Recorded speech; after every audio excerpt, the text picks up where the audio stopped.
অচেনা online link কিংবা গুরুগম্ভীর কণ্ঠে হঠাৎ আপনার ফোনে ভুয়া সেনা সদস্য, সরকারি বা ব্যাংক কর্মকর্তার কল। ভীতি, কৌশল বা ওটিপির মাধ্যমে অভিনব পন্থায় আপনার মোবাইলের নিয়ন্ত্রণ নিচ্ছে একটি সংঘবদ্ধ প্রতারক চক্র। তারপর আপনার ব্যাংক অ্যাপস বা ডিজিটাল মানি ট্রান্সফার মাধ্যম থেকে মুহূর্তেই গায়েব হয়ে যাচ্ছে সঞ্চয়ের লাখ লাখ টাকা। ঘরে বসেই আপনি শিকার হচ্ছেন ডিজিটাল ডাকাতি বা ছিনতাইয়ের। এমন ঘটনা চট্টগ্রামে এতটাই আশঙ্কাজনক হারে বেড়েছে যে এই বছরের প্রথম 4.5 মাসেই সাইবার ট্রাইব্যুনালে মামলা হয়েছে অন্তত 90টি। থানাগুলোতেও জিডি হচ্ছে অহরহ। অনুসন্ধানে নেমে আমরা পুলিশ, ভুক্তভোগী বা আইনজীবীদের মুখোমুখি হয়ে পেয়েছি ভয়াবহ এক চিত্র।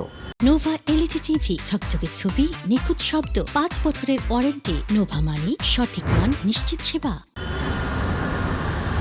নগরীর পাঁচলাইশ থানাতে গত 2 মাসে মোবাইল থেকে টাকা হাতিয়ে নেওয়ার অভিযোগে জিডি হয়েছে অন্তত 25টি। কেউ লোভনীয় ফিশিং লিঙ্কে ক্লিক করে, কেউ ওটিপি শেয়ার করে, আবার কেউ সন্তানের উপবৃত্তির টাকা পেতে ব্যাংকের তথ্য জানিয়ে হারিয়েছেন লাখ লাখ টাকা। কাতালগঞ্জ এলাকার ব্যবসায়ী আরিফ ও তার পরিবার ডিজিটাল প্রতারণায় হারিয়েছে 1,10,000 টাকা। আরিফ জানান, 3 মাস আগে তার মা বেসরকারি একটি ব্যাংকে নতুন অ্যাকাউন্ট খোলেন। প্রতারক চক্র তার বৃদ্ধা মা থেকে কৌশলে তথ্য জেনে নিয়ে এই অর্থ হাতিয়ে নেয়।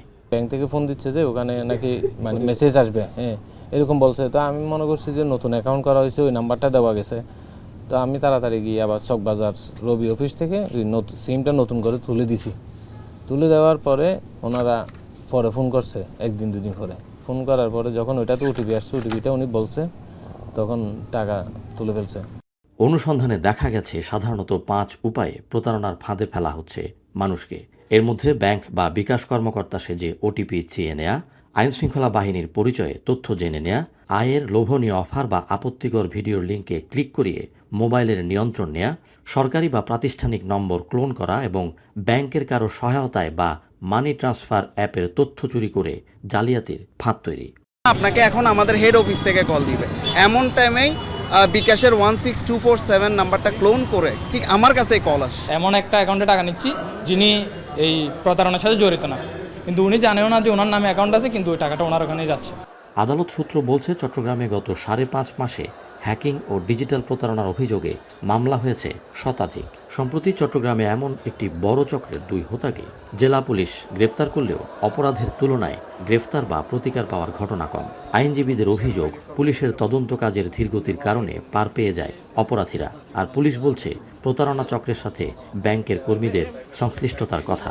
কোর্ট তদন্তের জন্য কাউন্টার টেরোরিজমকে দিল বা পিবিআইকে দিল বা সিআইডিকে দিল, দেখা গেল যে সেখানে তাদের বিভিন্ন কারণে দীর্ঘদিন সেটা পড়ে থাকে।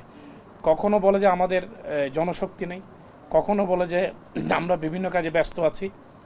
এভাবে করে দেখা যায় এগুলো দীর্ঘদিন পড়ে থাকে। যদিও কর্মচারী বা কর্মকর্তাদের যোগসাজশের অভিযোগ নিয়ে কথা বলতে রাজি হননি অভিযুক্ত ব্যাংকগুলোর বেশিরভাগ কর্মকর্তা। যদিও বেসরকারি এক ব্যাংকের কর্মকর্তা এই বিষয়ে জানতে আইটি বিভাগের সাথে যোগাযোগের পরামর্শ দেন।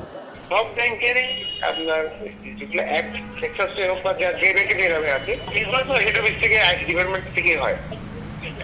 সেই ব্যাপারে যদি কিছু বলার থাকে তো তারাই বলতে পারবে, আমি তো আসলে বলতে পারবো না। এ ধরনের মামলার তদন্ত কর্মকর্তারা জানান, ব্যাংকের নথিপত্র বা বিভিন্ন সরকারি সংস্থা থেকে তথ্য পেতে আইনি ও প্রশাসনিক দীর্ঘসূত্রিতা মামলার তদন্তকে বাধাগ্রস্ত করে। তবে এসব ক্ষেত্রে জনসচেতনতায় বড় প্রতিরোধ বলে মনে করেন তারা।